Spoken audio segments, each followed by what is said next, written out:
و بعد میام کاری که انجام میدم این جداول رو کامل برمی‌دارم.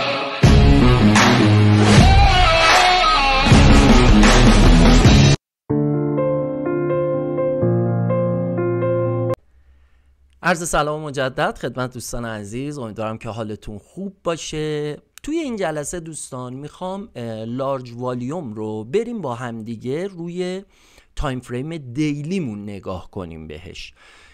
میریم یه چارت باز میکنیم با هم.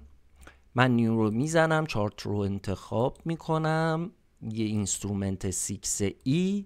خب اینجا دوستان باید بذاریم روی دی حالت عادی، اما این نکته رو بگم، باز کردن این حجم ها چون قراره بیایم و عرض به خدمتتون که فوتپرینتمون رو بندازیم روی دیلی خیلی سنگین میشه و این سنگین شدن باعث میشه اگر سیستمتون یه مقدار ضعیف باشه خیلی کند کنه چارت رو براتون، چارت ها رو، و شاید لود کردنش خیلی زمان ببره براتون.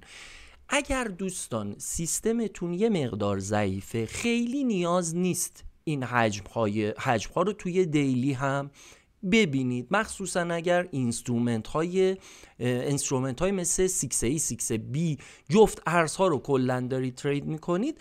خیلی چیز خیلی عرض به خدمتتون خیلی کاربردی نیست. البته عرض میکنم توی دیلی دیدنش توی ساعتی خیلی کاربردیه و بعدها توی دقیقه‌ای که اصلا متوجه میشید توی تایم فریم 1 دقیقه‌ای که اصلا اصل کارمونه. اما تو دیلی اگر میبینید سیستمتون سنگین میشه اشکالی نداره، این شارت رو نیازی نیست داشته باشید. حالا اگر رو حالت دیلی بذارید خیلی سخت لود میکنه، میایم میذاریم روی دقیقه. خب ببینید ماشین حساب رو باز میکنم ببینم که چون میخوام هر کدوم از کندل ها یک کندل یک روزه رو نشون بده. خب یک روز 24 ساعته و هر 24 ساعت 60 دقیقه که میشه 1440 دقیقه. پس اینجا میذارم 1440 دقیقه که میشه همون کندل یک روزه. تعداد روزایی رو هم که لود میکنم 100 روز رو لود میکنم، ولی خب میگم باز خیلی سنگین میشه. در حالت عادی اگر بخواید استفاده کنید نیازه که حتی بیشتر از 100 روز رو لود کنید. حالا من 100 روز رو الان لود کردم، یه بک مشکی میندازم، یه بک دارک لود میکنم، این بک رو داریم. حالا بریم و ایندیکیتورش رو بندازیم. قطعا میدونید چه ایندیکیتوریه، دیتی رو باید بندازیم، دیتی اوردر فلو بار رو میام و دیتی اوردر فلو بار رو انتخاب میکنم، چون تنظیماتش رو دیگه قطعا الان شما کامل بلدید، چون هم روی فوتپرینت تنظیم کردیم هم اومدیم روی تایم فریم یک ساعتمون که خیلی کاربرد داشت تنظیم کردیم. اوکی میکنم. اگر توی حالت دی گذاشته بودم، یک روزه گذاشته بودم، این دیگه خیلی زمان میبرد. ببینید توی همین حالت هم زمان زیادی رو میبره تا چارت لود بشه. اگر حالا من این سیستمم که مخصوص آموزش هست نسبت به سیستم اصلیم یه مقدار ضعیفتره، ولی باز سیستم ضعیفی نیست، ولی ببینید چقدر باز داره زمان میبره. خب منتظر میمونم که لود بشه. کلا دوستان این لارج والیوم ها، حجم های بزرگ توی کامودیتی ها خیلی بهتر به نظرم عمل میکنه نسبت به تجربه روی ترید کردن. میگم البته من 6E رو تخصصی ترید میکنم، اما خب ارزهای دیگر رو هم مثلا طلا رو ترید کردم، نفت رو ترید کردم. روی S&P دوستان بسیار عالیه، اما خب خیلی سنگینه دیگه S&P. من یه زوم این زوم اوت میکنم که این کندل ها درست بشه. بریم برای تنظیم کردنش. خب این رو باز میکنم، یه رنگ اینجا براش میذارم، یه رنگ قرمز رنگ، و بعد میام کاری که انجام میدم این جداول رو کامل ور میدارم که جدولی نمونه. فقط ما به حجم ها نیاز داریم اینجا. بعد میام دایورجنس دلتا ها رو، دلتای ناسازگار رو بر میدارم، بوستینگ و کپینگ رو بر میدارم، فیلترها رو که این فیلترها هیچ کدوم روشن نیست، فیلترهای سایز رو که بعدا میایم تنظیم میکنیم. آن فینیشت ها رو هم میام و اینا رو هم اینجا برشون میدارم و عرض به خدمتون که دیگه چیز دیگه ای فعلا اینجا نیست. میرم تو این منوی اصلی، سیزن لدر رو تیکش رو بر میدارم، دیولوپینگ بار رو تیکش رو بر میدارم. من اگه اینا رو سری میرم قطعا تو ویدیوهای قبلی اینا رو شما دیدید دیگه. شو توتالز رو بر میدارم، اینجا کلا سیمپلیفاید لوک رو بر میدارم که کامل اون اطلاعات برداشته شه. تمام اینا رو میرسونم به این انتها که هیچ چیزی به هم نشون نده و این تنظیمات اینجا دیگه تکمیله. یه ذره زوم میکنم ببینید، میرم داخل تنظیماتی که توی قسمت ایندیکیتورز هست.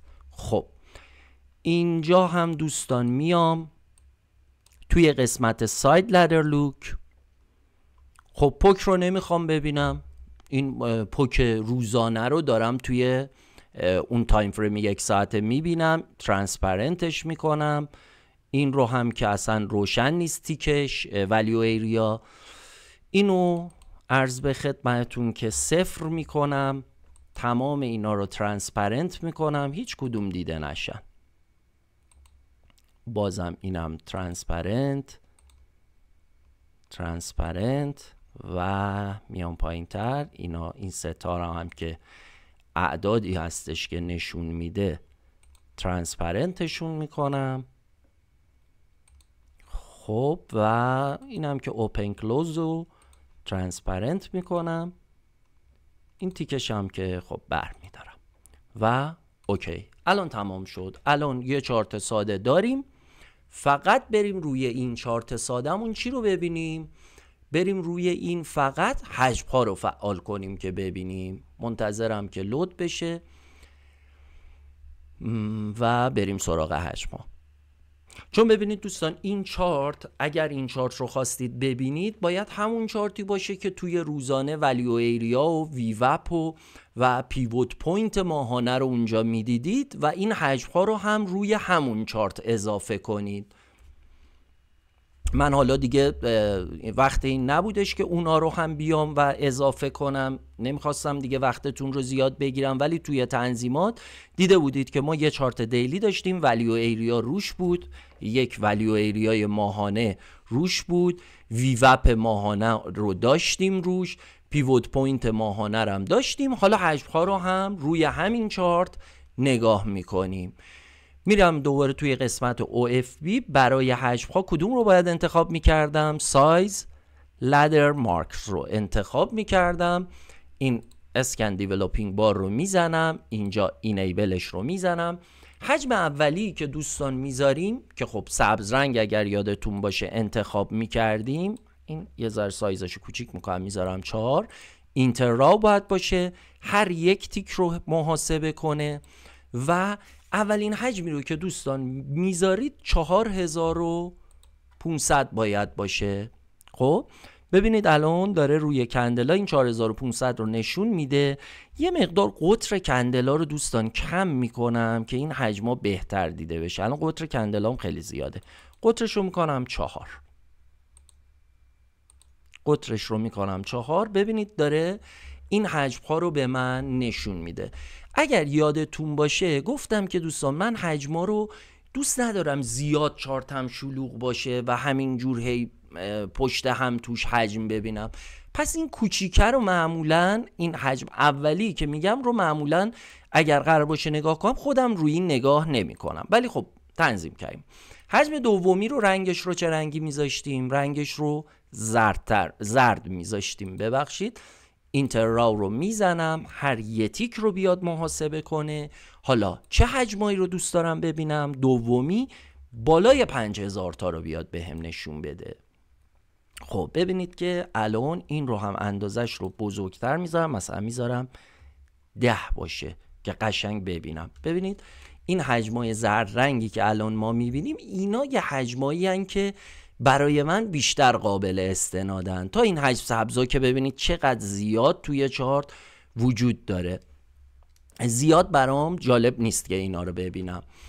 و سومین چیزی رو که انتخاب میکنیم، من تیک اینیبل رو میزنم. اگه یادتون باشه این رو میذاشتیم روی پینک، حالا هات پینک من گذاشتم. اینتر راو رو میزنم، هر یه تیک رو یک راو رو یک ردیف رو محاسبه کنه و این رو دوستان میذارم روی 5500 و اپلای میکنم. خیلی کم این حجم رو باید نشون بده. این رو هم اندازش رو میذارم 10. الان منتظرم که محاسباتش رو بکنه. بله الان محاسباتش رو کرد. خب ببینید کلا این رنگ صورتی رنگی که انتخاب کردیم حجم بزرگی هست. ببین کلا 2 تا دونه بهمون نشون داده، یه دونه این بالا نشون داده، یه دونه این پایین.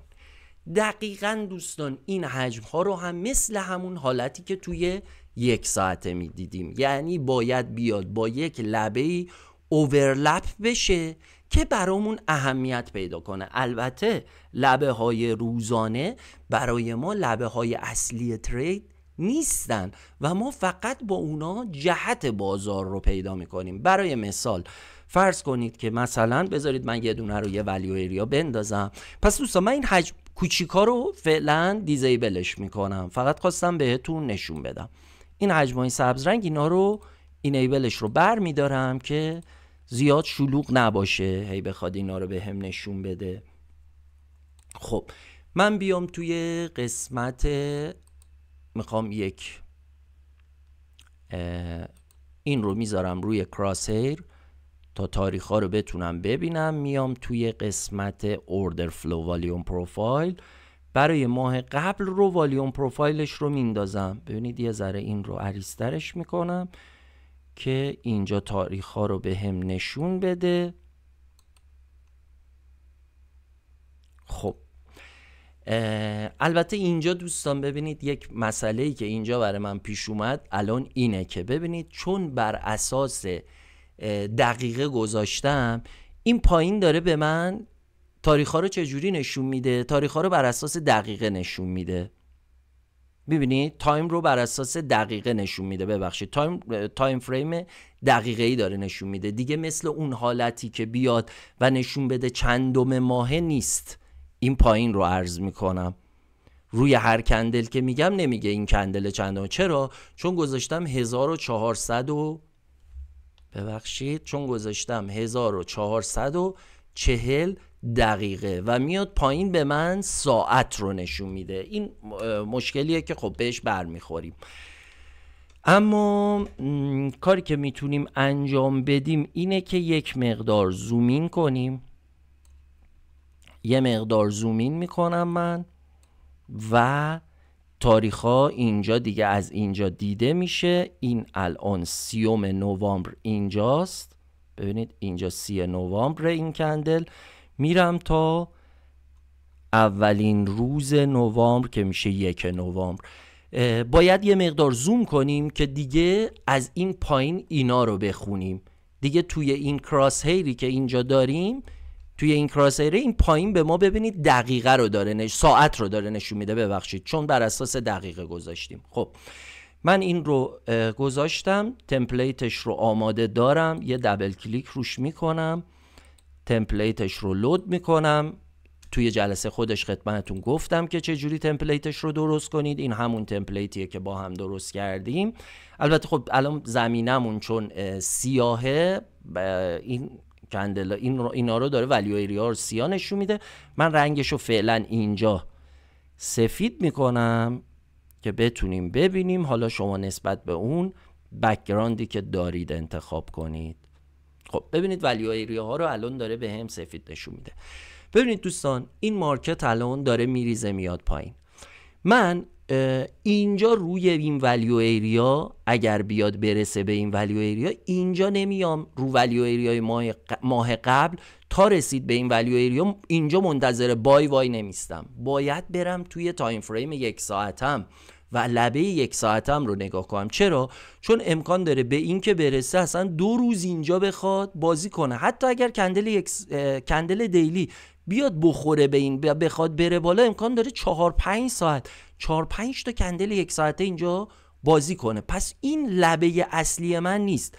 تنها چیزی که هست اگر من تو پوزیشن سل باشم، وقتی قیمت به اینجا میرسه دیگه دست و عصا عمل میکنم، حواسم هستش که امکان داره توی دیلی اینجا قیمت برگرده و بره بالا. پس این از لبه های ولیو ایریایی که استفاده میکنیم و لبه های حجمی هم که اینجا داریم، بهتره که با یکی از لبه های مثلا روی لبه ولیو ایریای ماه قبل باشه، روی ویوپی باشه، یک کدوم از این لبه ها باشه که یک تاییدیه بهتری برامون باشه. هرچند که عرض کردم من این لارج والیوم ها رو توی دیلی نگاه نمی کنم، اما خب خیلی ها نگاه میکنن. من آموزشش رو خدمتتون دادم، اگر براتون کاربردی داشته باشه بتونید تنظیم کنید و ازشون استفاده کنید. زیاد جلسه رو طولانی نمی کنم. موفق باشید، خسته نباشید.